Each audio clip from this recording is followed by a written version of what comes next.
Good evening, everyone. Thanks for coming out in this rainy weather. Welcome to the third episode of the Kalaghora Arts Festival Series 2016. We'd like to thank our venue partner, the CSMVS, for hosting us today. From art house French cinema to regional Indian flicks and mainstream Bollywood, Mumbai has evolved into a gateway for the best of Indian and global cinema to the world. Cinema is not only a major commercial part of Mumbai, but it is also a powerful cultural influencer for the people of Mumbai. Today, we at Avid Learning, in partnership with the Kalaghora Association and Geomami Mumbai Film Festival with Star, will take you through a cinematic journey that deconstructs Bollywood's ever-changing nature and its fascination with the city as a muse, while giving a fresh perspective on the city and its relationship with cinema. To discover the city's love affair with cinema through its historic associations, contemporary memes, and world acclaim today, we have Anupama Chopra, Festival Director at MAMI, Oshim Ahluwalia, Film Director and Screenwriter, and Mustansir Dalvi, Professor at the JJ School of Architecture, in conversation with Udita Junjunwala, veteran film critic and journalist. A little bit about our panel before we begin. Anupama Chopra is a film critic, book author, and television anchor. She is also the director of the Geomami Mumbai Film Festival with Star.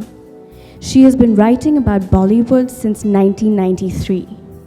Her work has appeared in publications such as the New York Times, Hindustan Times, the Los Angeles Times, and Vogue India. She is founder and editor of the Film Companion channel on YouTube. Film Companion offers a curated look at cinema, Bollywood, Hollywood, and beyond. Anupama has also worked extensively with Star World, Star Plus, and NDTV 24/7. In 2001, Anupama won the National Award for her book, Sholay, The Making of a Classic. Oshim Ahluwalia is a film director and screenwriter. He made his directorial debut with the feature-length documentary John and Jane in 2005. This was followed by his first narrative feature film, Miss Lovely. Working outside the mainstream Bollywood film system, Oshim is one of a new generation of Indian directors who prefer to eschew working with Hindi film stars. His unconventional films blur the line between documentary and fiction.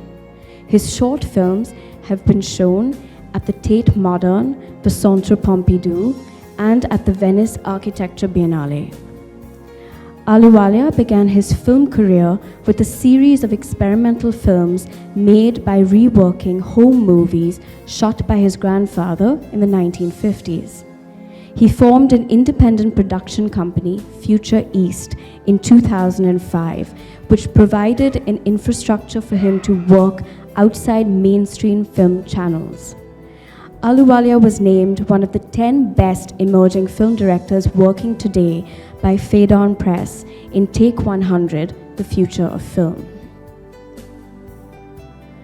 Mustansir Dalvi teaches architecture at the JJ College of Architecture in Mumbai. He has lectured, read, and published several papers and books on architectural pedagogy and architectural history. He is an editor as well as an Anglophone poet and translator.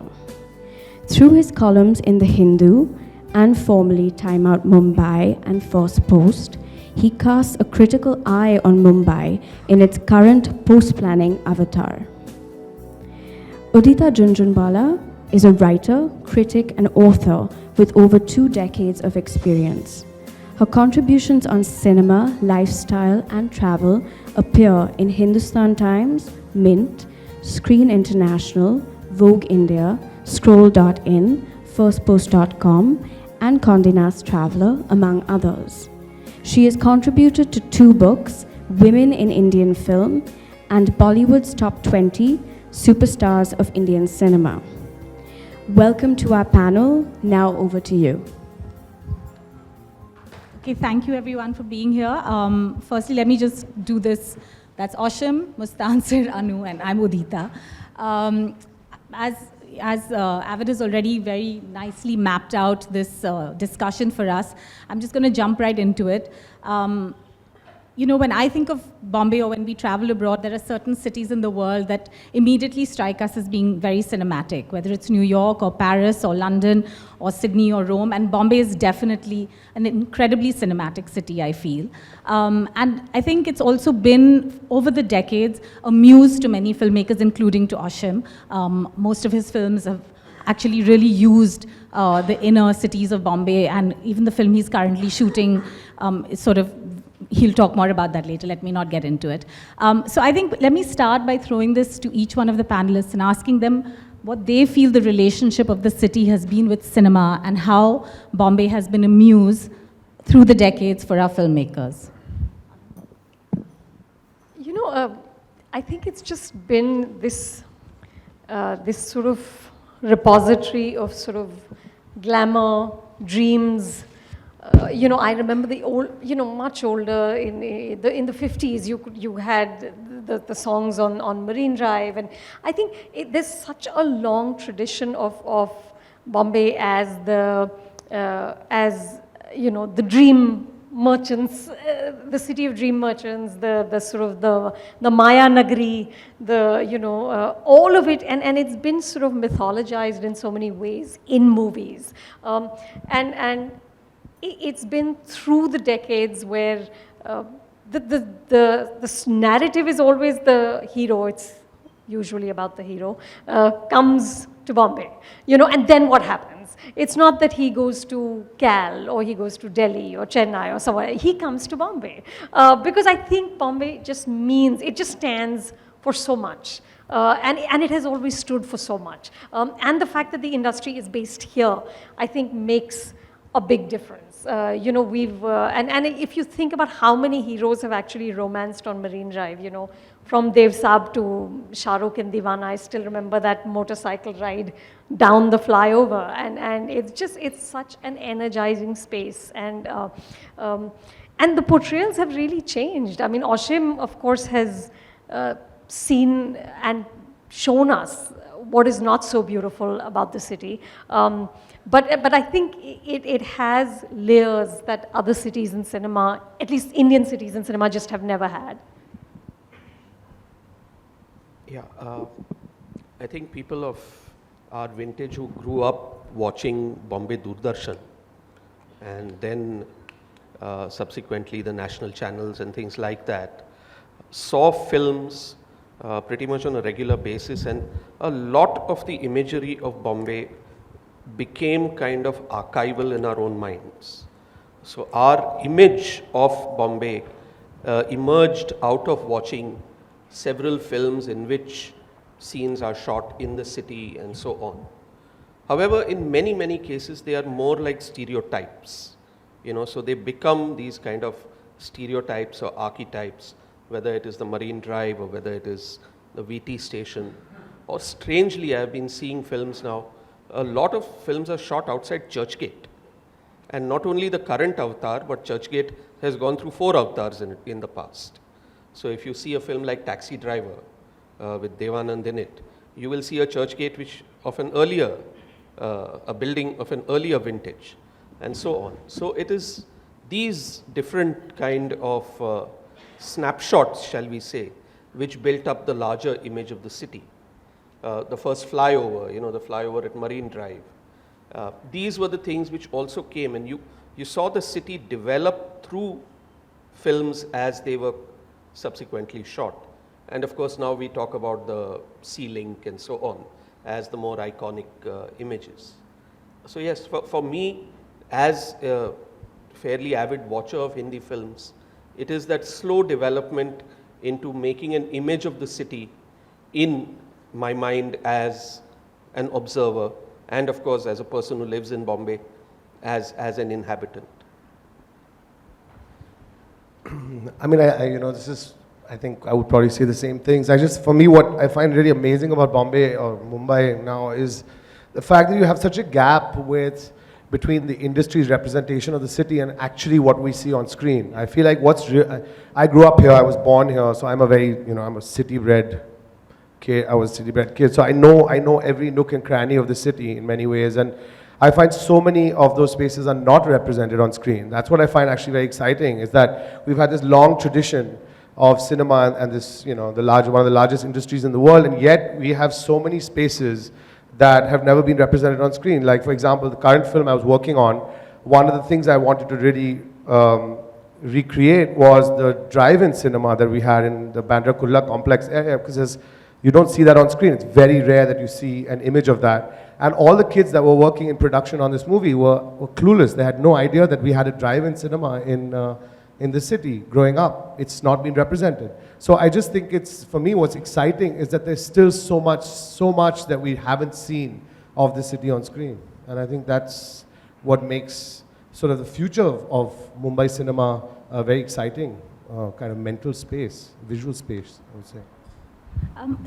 What do you guys think? Why do you think Bombay has become synonymous with the Indian film industry? I mean, I know the industry is settled here now, but over the decades, why do you think why was it Bombay? I always think there's such a romance about the sea. And it has just visually, I don't know, I mean, gardens are nice too, but I don't know if Delhi would really hack it as a there's just this sort of it's also, I think, this whole narrative of you can come here, and the whole narrative that has been played out by so many sort of iconic stars, that he came here with 500 rupees in his pocket, and look at of course Shah Rukh, but also before that somebody like B.R. Chopra. Then Yash Chopra was sent here, I think it was 150 rupees. So this whole idea that people can come here and become superstars and become great legends adds as a there's just this sort of it's also, I think, this whole narrative of you can come here, and the whole narrative that has been played out by so many sort of iconic stars, that he came here with 500 rupees in his pocket, and look at of course Shah Rukh, but also before that somebody like B.R. Chopra. Then Yash Chopra was sent here, I think it was 150 rupees. So this whole idea that people can come here and become superstars and become great legends adds a kind of a romance to the city that that sort of enhances the visual romance of it anyway. Would either of you like? Yeah, I would agree with that. I think it's just the fact that it's kind of a melting pot. It's cosmopolitan. It's an open city. Nobody owns it. I think that's what, and we're seeing that with politics, obviously now claiming ownership of the city. But I think the idea is that it's a city that you make for yourself, and other cities define you based on the fact that there's histories and families. Here there's no histories, so you can, you have this openness, and I think that's always very conducive to filmmaking or to an industry. Hong Kong is like that. LA is like that. It's similar. I think the idea of the sea is a very evocative idea, and the other thing is probably the way the city is structured, and whether it's the buildings or whether it's the linearity of the city and so on. It's very prone to narrative. It's prone to telling stories, I think, or rather stories can be told in a much better way, given the way that the city is laid out. And we've had, on the rare occasion, we've had these sequences that take us through the entire length of the city, And even the trains, wouldn't you say? In the trains, absolutely. Yeah. Trains or even driving. Buses. The buses were always a space for courtship. Exactly. And probably because our city is linear, it tells you can start from one end and go to the other end in almost a 3-act play, as you move forward. So yeah, I think so. You mentioned earlier about the iconic sort of landmarks in the city, and in the old films, it used to be the arrival at VT, and that Yeah. used to mark the beginning of the journey of the protagonist, whose struggle would begin with the backdrop of VT. And today, it's really the sea link which represents that arrival or that sort of aspiration.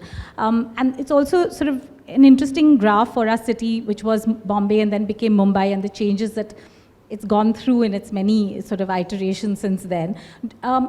Cinema obviously is reflecting that in many ways, and the changing skyline. Mustansir, I mean, since this is your area of interest, would you like to sort of talk a little bit about how you see that sort of being captured in cinema, and is it really capturing the essence of the city? Well, I suppose the current films are doing that a little more. Otherwise, it was more or less a stereotype. Okay, so you had 2 or 3 places which you would normally see, the VT station, Marine Drive, and so on. All the chases, for some reason, were shot in the Ballard estate. All the night sequences, the noir and all that is in the Ballard estate. You watch Dawn and things like that, you will see. Of course, There was that one factory type place, no? Where No, the Ballard estate where you have all the entire office district. That's permission issues, I should tell you. No, but I think that is exactly correct. In fact, that is a point which was at the back of my mind, is that why is Bombay not explored more? And I do think, and you would be in a better position to tell me, that it must be permission issues. It's zoned. It's what's sort of set up as a film zone. Okay. So therefore the cliche, because you're constantly shooting in the same place. Right. So whenever you have a certain kind of street walking scene or whatever, it's Ballard Estate. So you have a certain kind of visual representation. If you want, I shot in Kala Chowki 3 days ago. It was a disaster because it's on the street and you have, residents coming out and complaining. We had a mob, we couldn't shoot anymore. Right. So it's a very unfriendly city to film in also. But Ashim, John and Jane, of course, because it was about the call center, it was a documentary about the call center culture, but Miss Lovely in particular, where you really took your camera into some spaces that we hadn't seen in cinema for a long time, at least, or never. What were the challenges you faced, and how did you sort of hone in on these locations in particular to capture, when you were obviously looking to capture a particular Bombay? Where did you shoot? I shot everywhere. I shot at an old cabaret bar called Kit Kat, which had shut down, and I had to revive it. It was a very hard film to shoot because I wanted locations that had not been on screen. That was kind of my brief to the locations guys. I was like, we need to go to spaces which have not been represented, and since the film was about, sleaze and, 2 brothers who make sex films, I had to also go into 1-hour hotels that are still, existing, there's still prostitution and stuff happening. So it was quite difficult to shoot because there would be clients and etc. And you're still filming in the same location, and then you'd have constant, you'd have the gunda gangster scene, little gangsters coming, beating up people on set, etc. I mean, it's difficult, It's quite hard to shoot outside of the comfortable, Right. Like I said, the so-called what we call shooting locations. That's why Film City exists, because everybody goes to Film City so you can construct and you can do what you need to do and you have control. The minute you go outside of that realm, and also because the Bombay citizen or resident has a vision of how filmmakers all have money. So the minute you go into a housing society, for example, or any space that has not been shot in, you're going to have every single political party, every resident, and you have extortion, and it's quite hard to actually shoot. So, now I'm making a film that's more industry, I would say, and I could see the look on the location and the producers' faces when I said, can we go and shoot there? So, we ended up having to build 5 blocks of Dagdi Chawl as a set, because we could not go into the real Dagdi Chawl and shoot, because that's too, just too difficult. So I understand why in some ways it does become a cliche. It's not that filmmakers don't want to do that. It's just too difficult to go in there. And if you have stars, it's a whole other story, You have stars getting mobbed. I shot in Kamatipura with Arjun Rampal a few days ago. It wasn't a pretty sight, I can tell you, because it was people, really literally, shaking the vanity van, then I become liable as the director. So there's also logistical issues. I think I'm more forgiving now because I've seen how difficult it is to shoot, I remember when Amir was shooting for Dhobi Ghat, those scenes, when he was in that little space, he put on a helmet. Nahin, helmet ke saath. So he went there in the middle of the night and he just stayed there for like 3 days, shot the whole scene and put the helmet on, came out again. So like literally no one knew he was there. But you know, how many people are willing to put in that kind of commitment and, you know, but that's what he had to do. There's no way to get in and out of there. There was a similar story for Talash. No? He had to shoot somewhere, I think, near, in one of the buildings near Flora Fountain. And apparently he stayed there for several days because that was the only way in which You can do it. Yeah, you can do it, yeah.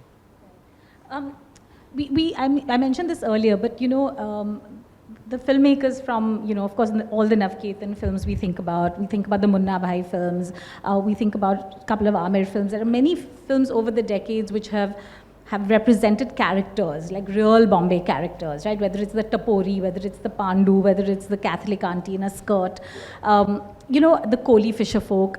You know, coming to the cinema of the present, do you feel that we're losing, our films are somewhere losing that unique character of Bombay, or has the character of our people changed? Like you said, it's a melting pot. So are we representing that differently? Do we have new kinds of characters? I find it hard to think of categories now when I think of modern cinema. I think one of the things is that in the newer films, you're finding the more authentic characters, probably not from Bombay. When films are shot in Delhi or films are shot in UP and things like that, that whole milieu which is being created comes off as being much more authentic than a film shot in Bombay, which comes off as being much more stereotypical. I think Bombay cinema is, has split. You know, there's a big split in it, and that split was always there. You had the sort of art house side of it, and you had the more Bollywood commercial side. And I think, I mean, there's a lot of new independent cinema that's representing a whole new side of Bombay. You know, like whether it's Court or even a Miss Lovely or whatever. There's going into spaces that you didn't, and it's not that we didn't have that before. We had Salim Langde, which was shot all in Mohammad Ali Road. You know, it's not. I mean, there has been parallel cinema that did that. Not all of it. A lot of it was shot again in studios, but there was location-centric parallel cinema that had a lot of this sort of reality in it.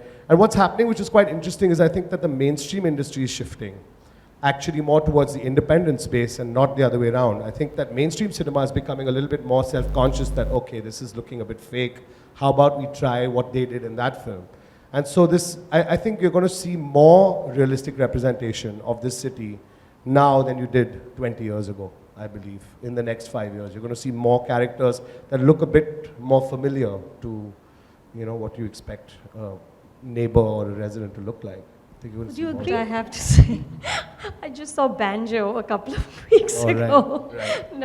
No authenticity there. No, Banjo. We had Nargis Pakri in these tiny shorts walking around in a slum looking for banjo players. Right, of course. Well, yeah. Without that, we wouldn't have Bombay cinema. No, that's our trademark there.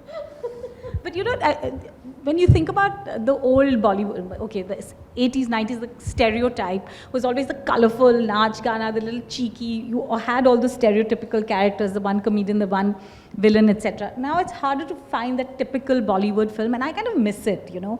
I felt that was somewhere a unique identity and wasn't something that I looked down upon, certainly.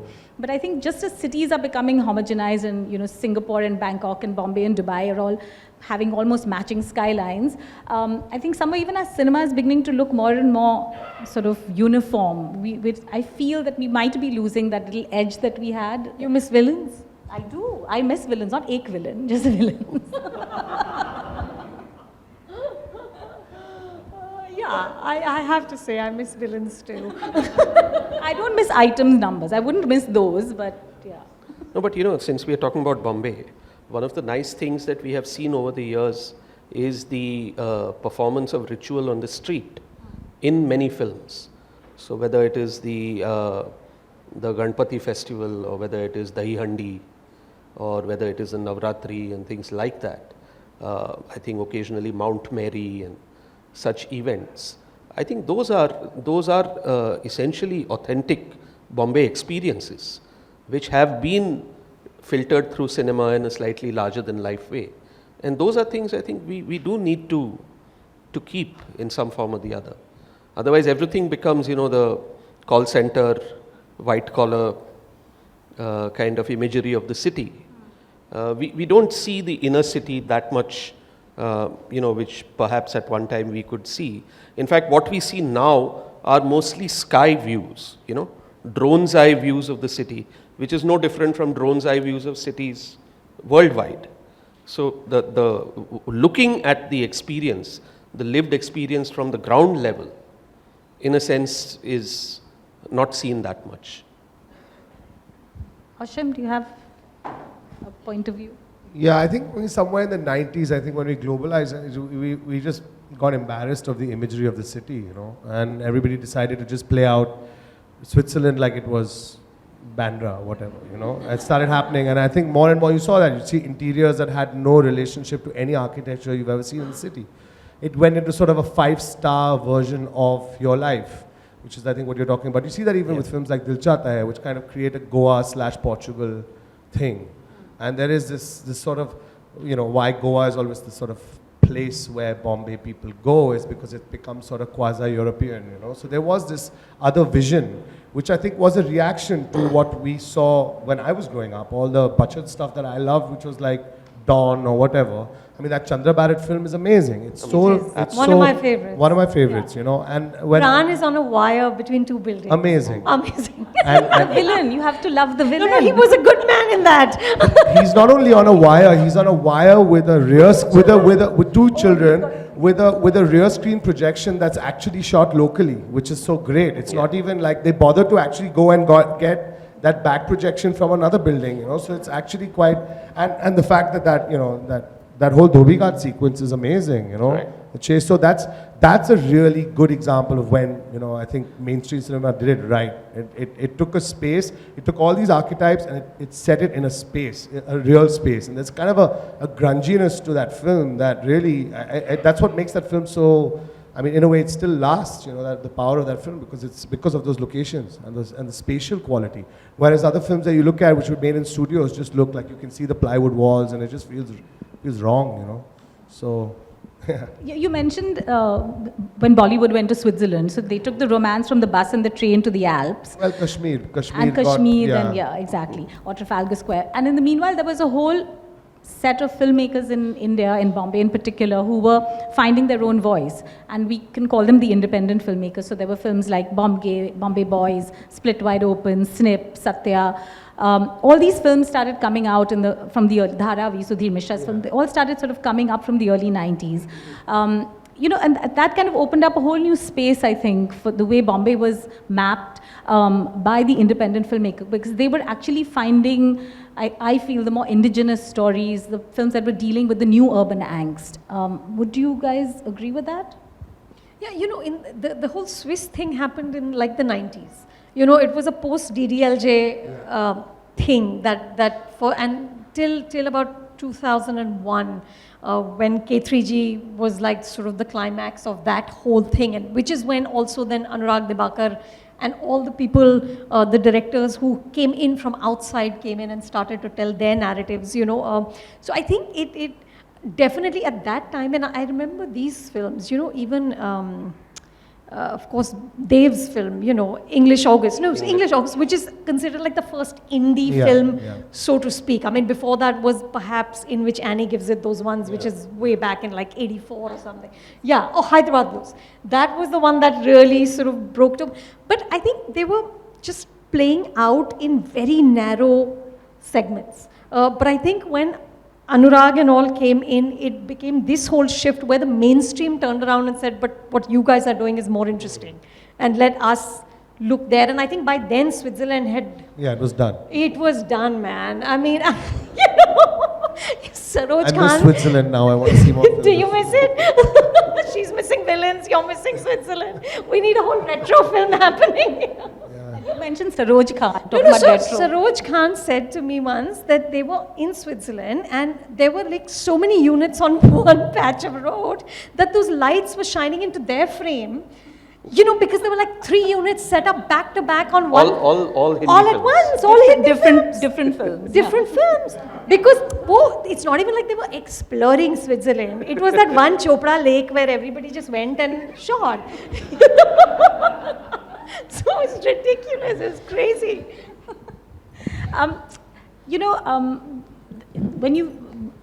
Bombay as muse was, there were a few very iconic things that we saw, right? We saw Marine Drive with the rain and it was romantic.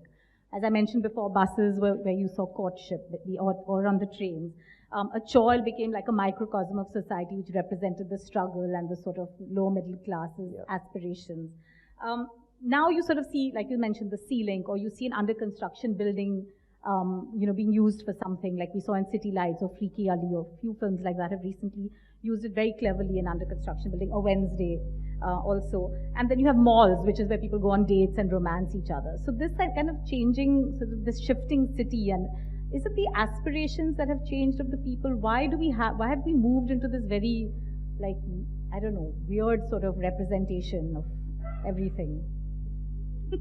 I don't know. I think, the one interesting change which does seem to happen at one point is when the filmmakers stop necessarily looking at the city as a beautiful place and looking at the city more as an authentic place. I think that shift is probably the point at which you can see this movement. One film which has always stayed in my mind is Bhoot by Ram Gopal Verma. Because if you have seen that film, it takes place in a skyscraper which is completely nondescript. Okay? The flat in the skyscraper is nondescript. There is a terrace and you have the views of Bombay which are completely nondescript. You have no idea what you're looking at, but it is Bombay, definitely. But it doesn't have any iconography that you can relate it, to this part or this part. But it is authentic within that little kind of microcosm of a story which is created there. And that is, I think you are seeing that, because these are the new aspirational kind of stories. But they are not the people who will stay in South Bombay. They are also not the people who will stay in Switzerland. They are the people who have to find a flat in the suburbs, as you go further and further. And there have been some films which have got located in these now more inhabited areas of Bombay. Like there was a film called Striker, I remember, which took place in Malad. And these kind of experiences, I think, are now building up, and probably your films and so many other independent films are now giving us these images, which will become the kind of locations and the mindsets of the future, I think, as they develop. It's also because there are so many Bombays within Bombay, or Absolutely, so many Mumbais yes. within Exactly. Mumbai, and cinema is finally, I think, beginning to capture each, sort of explore those microcosms and those sort of ecosystems within. Ashin, since you've worked specifically on those kind of films, would you be able to share some of your experiences on sort of the research that you've done and how you've managed to sort of recreate period settings? Because both Miss Lovely and Daddy are in our period films. Yeah, I mean, it's very difficult because like I said, I grew up here. I have a very different relationship to Bombay than, say, like a Dibakar and Anurag, or even a Vishal Bhardwaj who sets Kamine, for example. Like, for me, that was not a Bombay film. I couldn't relate to it at all locationally. Nightclub, I don't know, Shahid, who is he? I can't understand, like, who are these characters? Because it has see, if it's a Shah Rukh film and there's a level of fantasy which is expected of the audience, I'm fine with that because I understand the relationship that I have to the film. But when it sort of spills over and becomes quasi-realistic, then you start questioning, where is this supposed to be? What is this space? So for me, I think being from here, it's very difficult. I cringe when I see a cut where somebody walks off Marine Drive and then they are in Bandra. I'm like, no, you can't do that, man. You can't do that. Because I know physically where things are. And when someone comes out of a house, they come out of James Ferreira's house in Kota Chiwadi, and then suddenly it's Chimbai village or whatever. And these things are not, I don't know, because I grew up here. I know that those spaces matter. Space matters, architecture and geography matters. So for me, I do spend a lot of time, and it's very painful time, trying to actually go into locations that still exist. One of the spaces that I've been shooting a lot in, I shot in for Miss Lovely, and also Daddy is Nas Cinema, which is a crumbling cinema, in Grant Road, and it's an amazing space. The thing is that if you want to make period films and not recreate, do a Bombay Velvet where you go to Sri Lanka and build sets, which are fantasy, and you want to actually try and find these spaces very difficult because A, there's no documentation. There's so little documentation of Studio 29, the first discotheque, for example. I have really wanted to make a set or a world that looks exactly like Sabina Macho's Studio 29, and I can get the 3 photographs. So even the documentation doesn't really exist. The stuff I have is from like family photographs, so I have to like dig out friends, dads, business partners, pictures that had a photograph of that space, and then say, okay, let's find a space that looks like this. Most of the actual architecture is knocked down. I mean, I shot Miss Lovely in 2009. I think 70% of those locations are gone. They were actually bulldozing the locations in the back when we were shooting many times. So like the front facade was still from the 50s, and the back had already been collapsed. You know, so, and even now, I with Daddy, because it's about Dowli and it's starting from the 60s and going to now, it was so difficult to find. All these locations were gone, and there's a handful left. So it's becoming harder and harder. And what we're going to end up becoming like is going to become, we're going to become like Hong Kong, which is, you know, Wong Kar-wai was trying to do in The Mood for Love, 60s Hong Kong. He had to go to Thailand to recreate that. I think that's what's going to happen to the city. In 5 years, we will not be able to make period film here because nothing exists. Everyone's shooting in Liberty because that's one of the few places left. There's, I mean, literally like 5 spaces where you get a sense of older Bombay. So it's become harder and harder, and I'm you know, like really trying to mine the last bits of whatever's left. I think Daddy has all the locations now, between Daddy and Miss Lovely, all the locations that are older than the 60s that exist. There's nothing left beyond that. It's very interesting, you know, because it just occurred to me that it probably requires the filmmakers to make a collective stand against the erasure of memory that is happening in the city. You know, I mean, do it just for the sake of your sets or your locations, you know. It's all right. Because if you don't do that, the way the city is changing, the way the establishment is, and the way even the bylaws are being there, allow you to pretty much take down any part of the city. Okay, and very soon all the familiar locations that we know of and we grew up with, which are embedded in ourselves, are going to be memories. And as you say, you will only look for them through photographs. And distinctly, you know, I mean, apart from films and the enjoyment that gives us, I think the idea of authenticity should be taken forward even in the real world, because we are slowly and steadily building a city that is erasing large parts of the city and replacing them with fairly homogeneous, stereotypical kind of buildings in which one cannot be differentiated from the other. It's also, the other thing which is happening is also the scales are changing. Large parts of the city and replacing them with fairly homogeneous, stereotypical kind of buildings in which one cannot be differentiated from the other. It's also, the other thing which is happening is also the scales are changing. You know, we are used to a certain scale in a certain locality, and now suddenly everything is, you know, twice the size, 4 times the size, and so on. There's this beautiful lane in Matunga, which was popularly known as Hollywood Lane, you know, because at one time the Kapoors used to stay there, and Saigal used to stay there, and Madan Puri used to stay there. Very, very beautifully, you know, wooded kind of place with Art Deco buildings on both sides.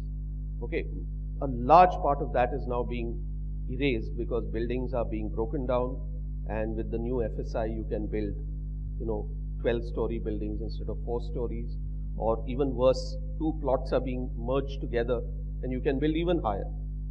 So the scale of that place is completely gone, and we can see that happening in other parts of the city as well. Just on that note, I want to say, you know, there's an iconic Marine Drive shot that was always taken from what was Nas Cafe. Yeah. Ever since Nas Cafe got knocked down and there's no space to take that shot anymore, you also don't have the location to take the shot, because the shot, that space has changed. Not just the architecture itself, it's also the vantage point from where to put the camera to get that view. Like, you can't get certain views now. Like, say, for example, a lot of the film that I'm working on now is set in Parel, but how do you get views of Parel? Because you've got Lodha construction. So you cannot get a view of an old, even to recreate it in post. You know, I'm recreating mills in post because there's no mills. There's one chimney left.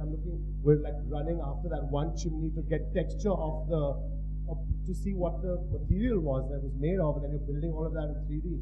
I mean, and you don't even have a place to put the camera because there's buildings obstructing your view, so you don't even get to view the landscape anymore. It's a different kind of landscape. That's interesting because in Hollywood, more and more films are becoming very dependent on CG and special effects, and a lot of people are really sort of getting quite frustrated with the fact that the real essence of film and cinema is sort of being lost. But in some ways, we're also going to, if we're trying to do period films, we're going to be moving in exactly that direction to an extent. But to recreate that Bombay of memory and to recreate a Bombay of the past, you would be drawing references from other films, I assume. Would that be your first point of research? Well, it depends, because a lot of times those films themselves were set. They were sets, So you have to figure out. Like in Navketan, it's very tricky sometimes because there's like it's mixing real locations with sets, and you're going in and out. Like the shop or the bazaar is a set, and then the exterior is a real location. So a lot of that is also quite misleading as an archival practice because it's not like you're getting any authentic imagery. You're getting bits and pieces of things. I mean, like for this film that I was saying, I was looking at a lot of Salim Langde, which was Muhammad Ali Road, because that's one of the few films that you can see what Muhammad Ali Road looked like in the 80s, And you can't get those views because you've got now, like JJ flyover and this and that. You've got flyovers that you're going to have to erase in post, but the flyover is cutting through the entire landscape, So it's, but yeah, I don't think older films are necessarily very realistic depictions of what Bombay looked like. I have to say that those were fantasies as well. It's not like that's archival footage or something. Well, there are modern films like Rustam and Bombay Velvet, which are also going to become some kind of archival benchmark, perhaps at some point. I hope not. I really hope not. I really hope not. But I think Mustansir has a point of view on this. Well, no. I have a point of view on Bombay Velvet.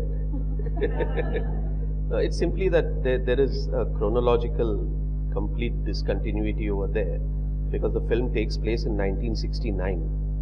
Okay, and the entire era is shown of 2 decades prior to that. The whole Art Deco age, which is essentially in the 1930s and the early 40s. In 1969, you had Dum Maro Dum. That was the age that one should have shown, not Tommy guns in 1940s. Tommy guns, yeah, exactly. Or the entire kind of Art Deco kind of creation that the film was. So, there is a complete disjunct. You're watching one thing, it's telling you another thing. Time and place don't match. It's all right to have a suspension of disbelief, but how much? Yeah, I would. Anupama, since you watch so many films week on week, I'm sure you have a point of view. Not these 2 films specifically, but what I'm really getting at is the kind of a distorted period archive. Look, listen, we made Dharamveer, okay? Like, what was going on there? It was Dharamji in a little skirt. He was some Roman toga, something or the other. There was a chariot, there was an arena, there was a princess. No, but there was no time or place. No, there was. Universal. There was. I agree. It was a Kabhi Bhi, once upon a time. Exactly. And there was Jeevan with these shiny buttons, and there were hawks flying off with babies and all. It was fab. But we have Mohenjo-daro to just keep the tradition going. Let's not forget. It is hard. See, because one view is that, look, if it's reality you want, what are you doing at the movies? If you're buying into it, just buy into it, and if the world works, then the world works. But yes, if you're specifically, like you're saying, in Bombay Velvet, stating that this is then, or in Rustam saying that this is, the late 60s again, and then sort of having this weird kind of completely distorted, which makes no sense. I mean, what was Mohenjo-daro? Who were those people? What were those feathers? Why were they calling it Mohenjo-daro? Exactly. So, yeah, that's very tricky because it's sort of this half-baked historical. I mean, do you see that as problematic, or should we just say it is fantasy and enjoy it? I love that kind of stuff. The fantasy? yeah, because no, I love the fact that it's just like a free for all, you know. There, it's like there's no, because I think that, you know, like I said, it's not even beginning to suggest it's realistic. It's just saying, you know, this is all out, whatever we want to make it. You know? I don't think so, because, you know, in the Mohenjo-daro specifically. Mohenjo-daro, in the lead up to the film, there's so much of talk about, you know, how the whole thing has been recreated and how many references were done and what books were read and, you know, things like that. I just saw the trailer. And then when you and then when the film comes out, you know. I saw the flying crocodile. That's it, I'm not watching. But what we need to do is the other thing, you know, where films are depicted well, or I mean spaces and time is depicted well. We need to call out these films, you know, more people can look at them and see them and things like that. So, But you think it's a filmmaker's responsibility to be authentic if it is a historical depiction? if he sets out to do that, yes. If he set out, I mean, if he wants to make a film on the Nanavati case, yes. Not otherwise. Yeah, But I would agree with that. he set out to say that it is this story. Bombay Velvet set out to say, and plus it is, see, the problem with Bombay Velvet is it's based on one of the best books written on Bombay by Gyan Prakash. If you want a book on Bombay to pick up, the first book is Bombay Mumbai Fables. Mumbai Fables. Fables, right? Excellent book. But to say that from that Bombay Velvet came out is some major misbegotten progeny, you know, of that beautiful book. Yes, well, so that's the thing. If you set out to do something, then you do it properly. Otherwise, it's all right. You know, I've always been fascinated that we've had this massive industry, and yet we're so incapable of representing the city that industry is based in. And I like that conflict. I find that very interesting. Like, you've got this factory generating fantasy right there, and every time it tries to represent itself, it can't. You know, there's something to think about there, actually. And there's something about, you know, like even the question you asked is like, is it a responsibility? I think on a fundamental level, it's not seen as a responsibility. It's okay to generate stuff that does not represent. I think that's always been the ethos. And what's happening now, which I find interesting, is that's being questioned. You know, suddenly like filmmakers are like, you know, in the 70s or 80s, you could just pretty much do whatever you wanted and nobody would question it, because your job was to provide fantasy to the masses, so-called, who are working very hard and they need their entertainment. That was always the argument, right? Don't go there, don't show them reality because they've had a hard day. That was the argument. That's changed. Now you don't have that argument anymore. So now what happens to the industry? How does it relate to the city, which it's basically been neglecting to represent? I think that's a shift that we're going to see more and more in the industry. However, every time a Salman Khan film or an Akshay Kumar film comes out, this argument falls flat because they make their 300, 400 crores. People like us get into trouble. But that's old Bollywood. That's old Bollywood. Those films are remnant. So those are the leave your brains at home, mindless entertainment, escapism. We're still providing that to some extent. To some extent. But we're also providing a Pink, for example, which has become such a talking point film, and which is grittier than several others. There was also, you know, a point that came up earlier about Delhi and the characters in the north who are becoming more authentic in our cinema now. And a lot of the films that have worked in the last few years have actually been set in North India and UP and Delhi in particular. But they're films made by Bombay filmmakers or Bombay-based filmmakers. I think this is also an interesting new thing that, you know, we talked earlier about how Calcutta and Delhi and Chennai didn't cut it, but today you are actually locating movies not so much abroad, but certainly all over the country, and we're able to sort of, I think, capture what this new modern India is. So it's not just about Bombay and movies, but it's about a new India and the way we share cinema actually, which has changed, or the way we consume cinema, which has changed. I mean, as a festival programmer, you're obviously looking at film consumption in a very different way. Do you find that there is, when you're looking at Mumbai Film Festival, that you have to consider different palettes? Yeah, I mean, different palettes in the sense, I really want the festival to be inclusive. I want everybody to find a film that they can like.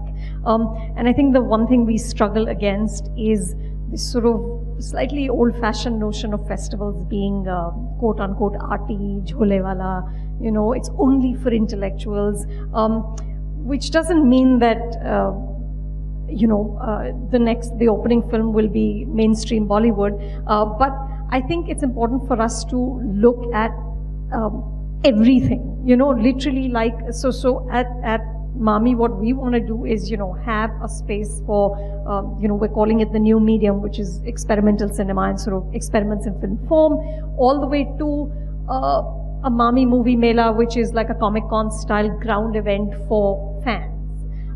So I think, but the bottom line is just quality. I don't think you can have like little quotas that you're filling, that this is for very mainstream, this is arty, this is middle of the road. We don't do that at all. It's just, all the programmers are out there looking for quality and looking for great cinema and hoping that really that we can find an audience for it. Because I think our function as a festival is to bring in movies that you would never see otherwise and convince you guys to register and pay the money and come and see them.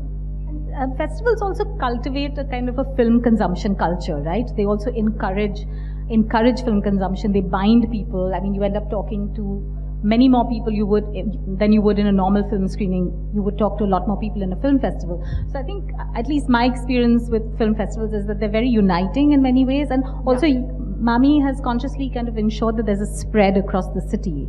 Yeah, no, our venues, which we, the first year I was involved with the festival was 2014, and at that was when we had this big financial crisis and we didn't have money to actually have a South Bombay venue, and which was just a disaster because no one is going to travel 2 hours up north to watch a movie. Our attempt is now to kind of have it not just north to south, but also east to west. Theatres are very expensive and there's only that many we can afford. But this year we will add another 3 screens, and next year hopefully add another 3 screens and go out to Vashi and Mulund and other pockets of the city and make these movies available to everyone. But yeah, it's absolutely uniting because you end up standing in lines and then you end up chatting with the guy or the girl next to you and comparing notes. And I personally have sort of grown up at film festivals and I just love them. And I think that the sort of ecosystem that festivals build and seed is really important for any city.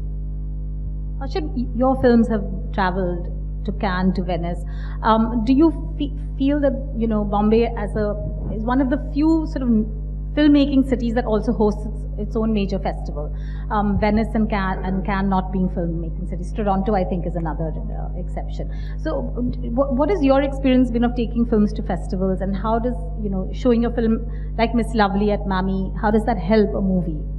No, I love the festival. I love what Anu does. I think it's really, really important, especially considering all the things we're talking about, the lack of representation, the lack of access. I've been quite vocal in the past, a little less vocal now because I think I've said all I have to say about Bollywood, but really I am quite vocal about the fact that for the longest time, and I think it has changed since 2012, since we were talking, it has changed. It was just so dominating that audiences just didn't get a chance to see anything else, and that means those audiences are future filmmakers. Like, for example, I grew up at film festivals. I mean that's where I got my first access. How does one get access if all you're watching is Rustam? What is the future of cinema in this country? That's your only exposure, other than whatever you're torrenting on the internet. So I think it's not just about films. It's about the future of the next generation of filmmakers. I mean, this is sort of a very important aspect of what a festival would do, especially in a filmmaking city that's so industry driven. I've seen kids now, 20-year-olds that are on big film sets that are watching world cinema because of Mami. They watch their first random German experimental film and suddenly they're in another world and they're very critical of the industry, and this is how we're going to evolve. Otherwise we're going to be stuck doing the same kind of stuff we've done for the last 40 years. So I think it's very, very important to have a festival like this in a city that is so industry driven when it comes to cinema. That you understand that there are ways. I mean, again, I bring up Chaitanya, Port. These are kids that they wouldn't have made those films if festivals didn't exist. So I think there's a lot of filmmakers, younger generation of filmmakers that are really, really influenced by this and are taking another stand in terms of how to represent the city based on what they see at festivals. We were just talking about the spread of the city and how it's grown, not just north and south, but now also east and west. Also, the Bombay, with Naz and Lamington Road and stuff, that's where all the film offices and distribution offices used to be. There was a saturation of cinemas in South Bombay. Now we really sort of struggle to count a few on our hands. I think even the industry has moved northwards. The whole sort of spread, the concentration of filmmaking offices, production offices, studios is all in North Bombay and Andheri particularly. Even there are many more cinemas. I was reading today that Salman Khan is planning to open 5 small screens. Film Bay was announced by NFDC a couple of years ago. Matadin has started doing specialized screenings of world cinema. Do you think that that's going to be the way forward, to have actually small, genre-specific, neighborhood cinemas that kind of, get into spaces where there is no neighborhood exhibition or opportunity to conveniently and inexpensively watch a film? Do you think that might be a way forward for the city? I think, he wants to call it Salman Talkies. I'm okay with it. I'm good with it. I think, if I've been doing this for so long that I was around when the first multiplex came up. And there was such hope because we really thought it would change the ecosystem. We really thought that you would see, great, you would have one mainstream Bollywood, but you would have 2 really independent movies, and then you would have a third, another language film, Marathi, whatever. It didn't happen. Right now, you will have Dhoni on 5 screens, which is great, which is fine. It's a fine film, etc. But that diversity that we thought would come with the coming of the multiplex really didn't happen. So I think this is the key. Listen, if he creates Salman Talkies and it's cheaper, we need more screens. We just don't have enough screens. And if we can get screens that are much cheaper than multiplexes, then maybe, you put Fireflies in the Abyss, so you put Parched, and Parched had, the might of Ajay and Kajol behind it, and I don't even know what numbers it did. I think it must have been so minimal that they weren't even reported. Like, I didn't see what happened to that film. Which is just heartbreaking. Apurva, you're sitting here, and for me, Aligarh was such an important film last year, and it really broke my heart that it didn't find the audience that I felt it needed to. But there is an inbuilt thing about, if I'm going to pay 300 rupees, it has to be Salman saving the world and nothing else. So if Salman in fact saves the smaller films via Salman Talkies, I say good for him, because yes, if we have a neighborhood theatre, if we have more things like Matadin, bringing in movies that you won't see otherwise. It's really important, because one of the things as a festival director that I keep hearing is like the guys who are bringing in French films. They're like, where's the market? Where's the market? There is no market. There's no market. There's no market for our independent films. Where are we going to see your independent films? It's really hard. But if we just nurture little spaces where there can be a different voice, because we need to hear those. You're right. It can't be just one kind of movie, as much as I love Salman. But what has got lost in this process is that earlier there was much greater diversity of possibilities of seeing films. Even in a place like Bombay, even with single screen cinemas in the age before the multiplex. Because of the nature of the way films were shown in the city, as a person, as a consumer, as a viewer of films, when we were kids, there used to be a standard. There was something called a 3:30, 6:30, 9:30 show. The matinee. Okay, and the matinee. And sometimes one more show in the middle. Throughout the city, you could have a variety of films because one film did not dominate all the screens. Okay, and because there was the matinee, we had, for us, especially as people growing up in the 70s and 80s, the possibility of seeing the best movies of the past. Okay, because they came in matinees. I have seen Gone with the Wind probably in a 10:30 show, not in a 3:30, 6:30. That kind of a show. I have seen Kurosawa's Kagemusha in a matinee kind of show. So where do we now see older films being re-released? It's just not happening. And I think one of the reasons is because the mainstream films dominate all the screens the week they are released, and leave no openings for anything else. Neither do we see older films, nor do we get the space for, as you say, the films which are not the big blockbuster kind of things. And despite the fact that we have multiplexes, and despite the fact that we have nearly round-the-clock screenings on occasion, it's only dominated by the one film on that particular week. And I think that's the problem with the way the whole film going experience has changed. And then therefore you end up seeing movies elsewhere, on DVDs or things like that. You mentioned earlier songs and festivals, and I thought it'd be nice to talk a little bit more about that.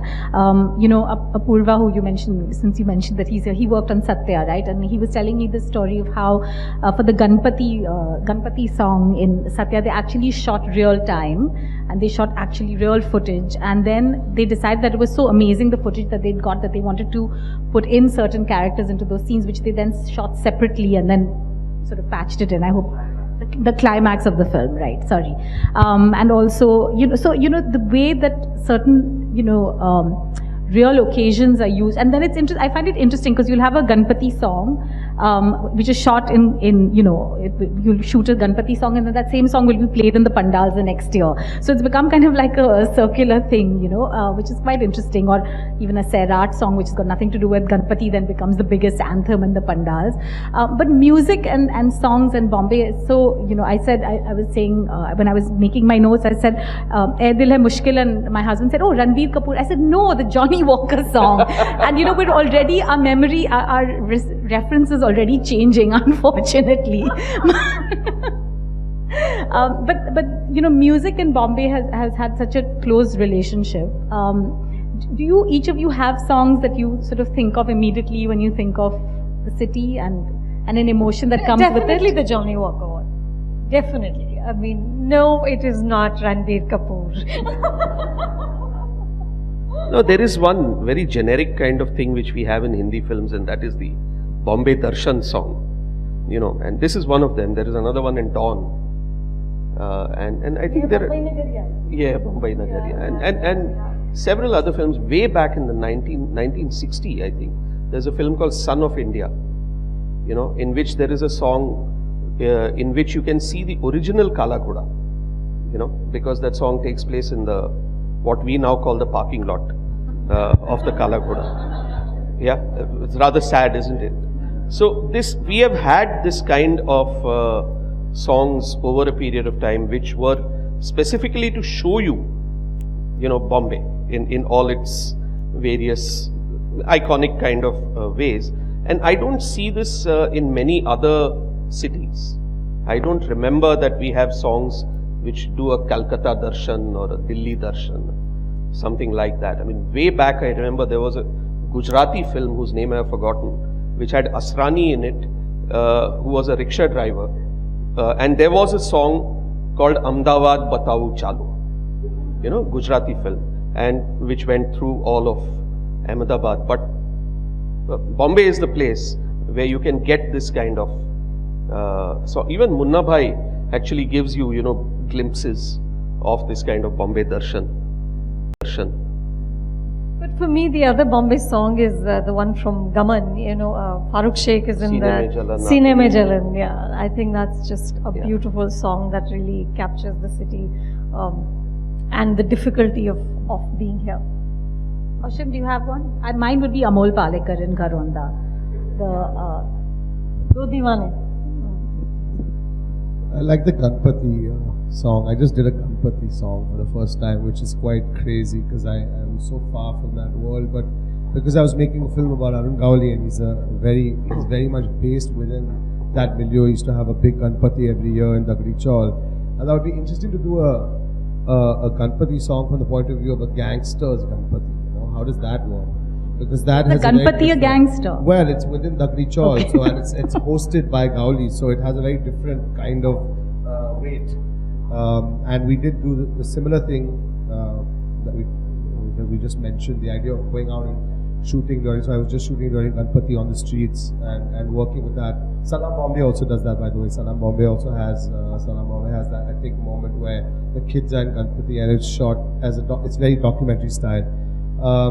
That's a very interesting, I think the Ganpati song is very interesting because that's a very specifically Bombay form, and I like that. And finally, before we go to question and answers, there's also the exported image of Bombay, right? So Salam Bombay was one exported image of Bombay. And then most recently, it's been Slumdog Millionaire. No matter which foreigner you meet in which part of the world, they say, oh, you live in Mumbai, we've seen Slumdog. And I think they imagine people, commuters, waiting for the Borivali fast doing Jai Ho. But, it's an exported version of what our city is and what our cinema perhaps is. They love that Bollywood song at the end. It's very celebratory and so on. Do you guys think that image that has gone out of Indian cinema has changed? Is it changing? I mean, films from India are now traveling to festivals all over the world. But is that making an impact on the common perception? I mean, I hate that film. I hate Slumdog Millionaire just for the fact that it's just offensive to any Indian sensibility of space. Like, you can't get off a train and be in front of the Taj Mahal, it's ridiculous.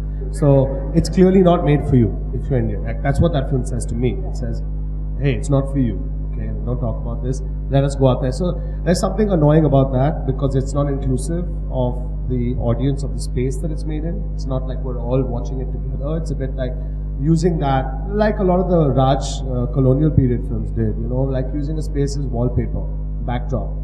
Just the way everyone speaks and the language and English, it's just awkward and it's horrible, So for me, I can't celebrate that or feel like it represents anything. In fact, that makes me more responsible to represent the space that I come from because it's not going to be represented by Danny Boyle or any of those filmmakers that are coming here. I mean, he came here 9 days or 10 days before shooting. So it was 10 days of recce, never been to Bombay, shot the film, went home. It shows, So I think, I really do think Indian filmmakers, especially Bombay-based filmmakers, should be very conscious of how, especially if you're making a certain kind of realistic cinema, not if you're not, but I do think there's a responsibility to represent because you do need, imagery of the city that to go out there. And it has been happening, I think. But it's all very new, I think Lunchbox has traveled some distance in doing that. I think people look at that film with a lot of respect and admiration. Okay, so I'm actually gonna, Oh, okay. Have a question. You want to close? No. So, a couple of thoughts, but I'll start with this. We just did a talk with Avid on technology and art, and looking at how social media might be the new art gallery as a space of consumption. We look at it for digital publishing. Everybody talks of publishing. The newspaper and the magazine is not going anywhere, but certainly affecting consumption patterns. Similarly for cinema, with the advent of Netflix in India now, or the much hated torrents which shut down and opened up in a new avatar. What do you think of, when I looked at this title, when I came up with it actually, mapping cinema in Mumbai, or my thoughts also went to the actual cinemas. Like you had, whether it was the Capitol or Edward, I don't remember which was the first cinema in Bombay. We've done a talk around that many years ago. And moving from that to the PVRs of the world, the consumption patterns, especially for us living this side of town, you have 4 theaters and the Liberties or the opera houses now in the new avatar, they find it difficult to stay open or even provide you with a decent, ambience to actually view films. So do you think, and this is a long shot, but do you think people are going to start the cinema, the Mumbai's map of cinema is going to go digital? You're going to start consuming not all of it, but a major part of it. No, but it'll never. Especially independent. But I just think that the shared experience is. I mean, I'm in a theater every Friday, like first day, first show. Sure, maybe I'm just more sort of nutty than others about movies, but I just think that at least I hope in my lifetime, people are still, there's a certain romance about sitting there with 300 people. What I do miss is the 1,000 people experience. that thing of like sitting, when I grew up, it used to be Metro, Sterling. You know, Sterling was like really aspirational. That's where you saw all the English movies and, you know, we were cool. Yeah. You know, so I miss that of like 1,000 people watching one film. But I can't imagine that you would find that same experience just sitting at home like by yourself and seeing something. No, but let me tell you something which I see quite often. You know, I travel by train, Harbour Line, all right. And in the recent past, there has not been a week when either the guy here or the guy here is watching the film which came out last week on his mobile phone. It's a common, very, very common experience. The point is that we can, of course, complain about piracy and things like that, but the fact of the matter is it's being consumed. The person is watching the film. All right.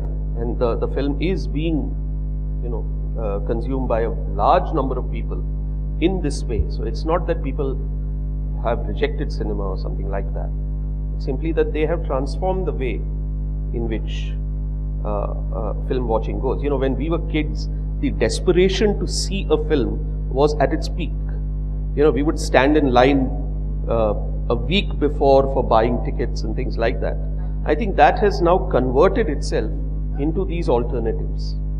Where the movie fraternity also start thinking of digital rights upfront.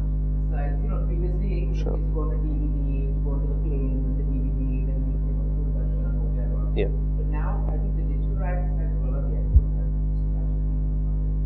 Yeah. I mean, digital rights is a big thing, and now because of Amazon, Netflix, Jio, you've suddenly got sort of a slew of buyers.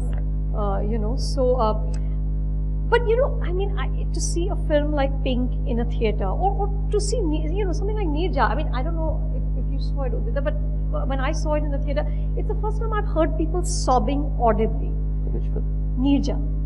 You know, when at the end I could like hear like that. You know, I mean, it's a different experience. Even with Dhoni, when he hits that last six, and we all were there. We knew what happened. That wasn't suspense, but it was just this elation that I think can never be replaced, you know. And having said that, I should say that now, unfortunately, the way films are packaged, that they find that first digital right, the actual is the afterthought. So it starts, especially not so much in India, because it's still very theatrical based, but elsewhere, in co-production. First digital, all the money comes from digital, and theatrical sort of like, the filmmaker or that went out. And that is such a big problem with this actually. Because I have a lot of filmmakers that want to make films, and they can find us, and then they'll be like, okay, we'll do a theatrical, just make movies, you know. So it is. But there's a lot of straight to video kind of stuff also. Yeah, most of it is straight to video. Not never. But that's also a way of circumventing censorship also now, right? For a lot of filmmakers, like say Raman Naman, for example, that became by going straight to Netflix was a way of circumventing censorship issues. You know, I found what you said very interesting about earlier. It used to be a kind of mythical Bombay to a degree, and nowadays it's more authentic. It occurs to me that actually Mumbai or Bombay in Indian cinema actually maps the interface between, say, the feudal India and an aspirational contemporary India. So earlier the dialogues used to be like, you know, patharon ke mahal mein, patharon ke dil wale and all that. And now it's getting more authentic as our engagement with, say, you know, a non-feudal contemporary lifestyle becomes more real. No, I just thought I would grace this crowd with my insight. Thank you.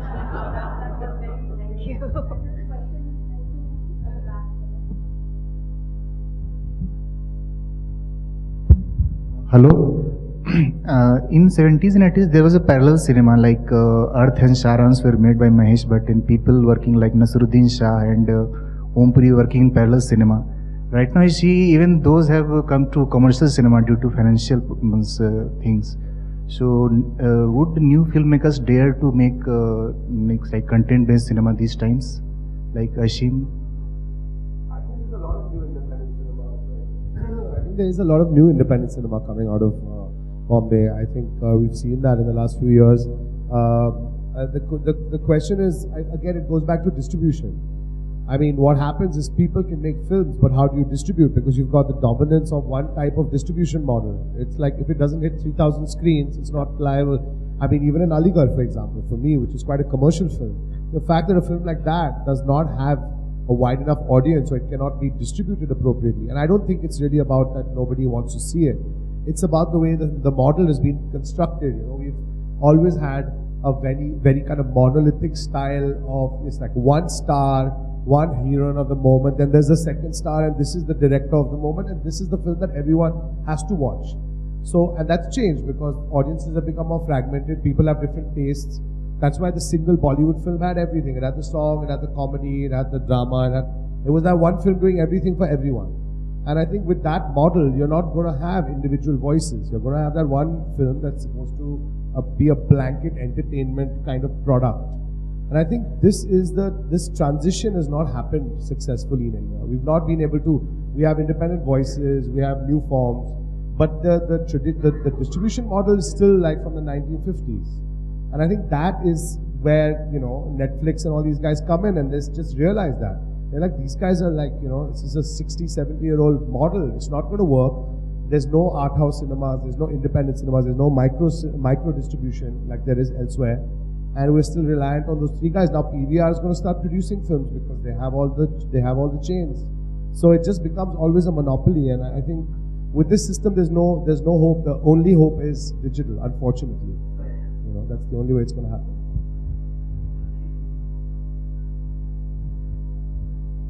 Can you all hear me? Okay, my question to the panel is basically at this point of time, since you all have said that, okay, there are many filmmakers who are coming in, but how difficult it is to make a film that is, although you all have explained it like, okay, now irrespective of the fact that if a person who is inclined to this particular situation that he needs to do a film, he may go get the camera, but getting down to the groundwork, okay, as you said, okay, there was this particular setup of Mumbai maybe 20 years ago or 30 years ago, which is changing now, and this guy has got onto the field, okay, irrespective of the fact that he cannot go at this point of time, even though you all have said that, okay, you take a camera, you have a landscape view, you have this, but recent developments are such that you still need to get permissions from the various authorities. Okay, now my question to you all was how difficult it is for a newcomer, say an independent filmmaker, to get into this, I would say an art, right? Without knowing anything, what are the difficulties or what are the permissions that are being required? I'm not sure I completely understand the question, but I think if you're saying, is it difficult to shoot, to get permission to shoot? Yeah, I mean, Bombay is probably the hardest city in the world to shoot. If you go out and you try to put a camera on a tripod on the street, you'll get arrested within 5 minutes. Yeah, because the camera will be you know, taken away, and you'll end up spending like the night in a police station. Yeah, because I tried doing it a few times ago, but yeah, it's my personal experience because I'm also trying to get into this field. That's why I was keen to attend this show. So what happens is like, okay, you take a camera or you focus your camera to a particular location. क्या कर रहा है? क्या कर रहा है? क्या करता है? क्या करता है? Then there's a Pandu coming in. फिर बोलेगा भाई क्या कर रहा है? कितना है तेरे पास? So it's my experience. I'm not. I mean, it's a quite a big audience, and since y'all are a bit, so since it was my prerogative to know how it is, then there is also this unorganized sector that is being closely run with the organized sector. Like, अच्छा तेरे पास story है, you have the story, okay, we'll make a film, okay, let's go and look out for a financer. Let's say, okay, you have this financer coming in. Then you say, okay, let's go and talk out to the actor, actresses who would be working in this. So there is an entire jargon that is coming in. Now if you say, okay, I know someone from a big industry like B.R. Chopra or Amir Khan, I go through that channel, whatever that channel are, there are some middlemen going in. Then they said, okay, ठीक है, ये है, वो है, all that stuff. Madam, my question is, how difficult it is for an independent person to make a film? That was my question, that's it. Very difficult. It is very difficult, but it's difficult anywhere. It's not that it's harder in Bombay than it would be in LA or London or anywhere. It's making a movie is brutal. That's just the truth. Actually, I want to throw a question to Apurva. Sorry to spotlight you, but since you've worked on so many Bombay films, Satya, Snip, Shahid more recently, and City Lights, you know, and some of these questions, I mean, poor Ashim being the one filmmaker who's fielded all of these, but you know, you've researched films, you've written screenplays, and you've worked on these films as an editor and a writer. You know, what is your experience when you look at these films, when you yourself have worked on mapping Bombay in these films, and Satya is so seminal in that sense. Do you feel now, when you're going from Satya to as recently as, you know, well, Aligarh is not a Bombay film, but certainly working on City Lights, which was so Bombay, do you find that there's a change in the way the city is represented? And, you know, with Shahid, you took cameras into Kurla, into the taximan's colony, you know, again, spaces, you know, which are very real. It was exactly where he lived, where Shahid Azmi lived. So can you talk a little bit about that, if you guys don't mind? You know, in Shahid, we actually shot by the Mithi River, you know, which is almost like this mythical river that is actually a nala. And we've talked about it. We know it's a big problem, but it's too ugly to be seen in Bollywood, if I can call it that, in mainstream films. So a lot of the films that I've had the good fortune of working on have had directors who are ready to hold a mirror to Bombay. So there's two kind of Bombay films, you know. There are the Bombay films that they represent the aspiration of the city, the fantasy element of the city. It's very real. People do migrate to this city with dreams, and many of their dreams do come true, you know. So there are those filmmakers, you know, that appeal to the entire country. So you do find a lowest common denominator language, where it doesn't really matter if you jump off Bandra station and land up at Marine Drive, you know, because it still somewhere has, you know, the spirit of the city. It's not just the geographical location or geography of the place, you know. Booth had, even though it was quite, the building could have been anywhere, it had the Kamwali Bai. That was so Bombay. Itna paisa mein itna ich milega kind of bai, you know. And that is a Bombay story, you know. We have housing societies that behave in a very peculiar manner, you know, which I don't think you'll find anywhere else. You know, self-important landlords that can play king, you know. So these are the characteristics of the city that I think are represented in many of these Bombay films.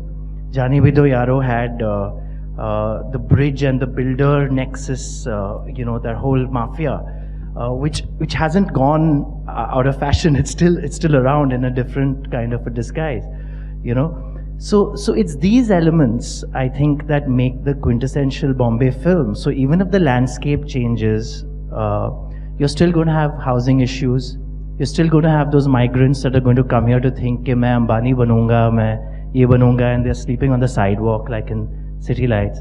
So that's what I wanted to add, you know, that the city is not really going to change if the architecture or the locations, you know, disappear. It's the spirit of this city that is very unique. Yeah.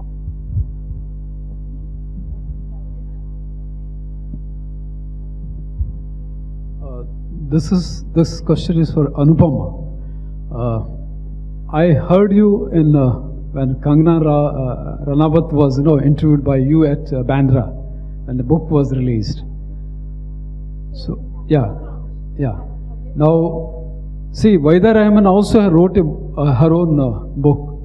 So why more and more cinema stars are not coming into mapping the Mumbai cinema, or no, their contribution into that? It is not only just it is not only just actor or actresses, but like, you know, Sangeeta Jindal, part of, you know, Kalagoda, she also, you know, released a series of Burman, SD Burman. So such kind of, you know, documentation is very essential. How will you suggest that, you know, this kind of things should continue, and how it will, you know, how will it to contribute to the Indian, the Bollywood? Yeah, I totally agree. I think archiving and documenting is very, very important. And the good news is that when I wrote my book on Sholay, which was 2001, I went out. I'd never written a book before, and I sort of wanted to look and see how people have written about Hindi cinema, and literally there was nothing. There were two books, extremely academic. Something semiotics of something or the other, which is not for like regular readers. It was academics talking to each other. And in the years since, there's been a huge sort of groundswell of writing. There's a lot, publishers like HarperCollins have like now a whole imprint of just film books, where wonderful writers, Jay Arjun Singh and a whole bunch of writers are documenting. They've done monographs on films. But yes, there has to be a lot more. I mean, the problem is that there's no money in books. So when a publisher says to me that spend a year writing a book and I'm going to pay you this much money, I mean, it's truly a labor of love. That's not even going to buy you chai for the year. So it's very hard. And at the festival, we're trying to encourage great writing on books by instituting a book award for 5 lakh rupees. So this year we're considering both books in Hindi as well as books in English on cinema, on Indian cinema. But it's very important. It's just that the monies are so small that I don't know how you would encourage people, more people to just spend time writing and archiving and documenting, but it needs to be done.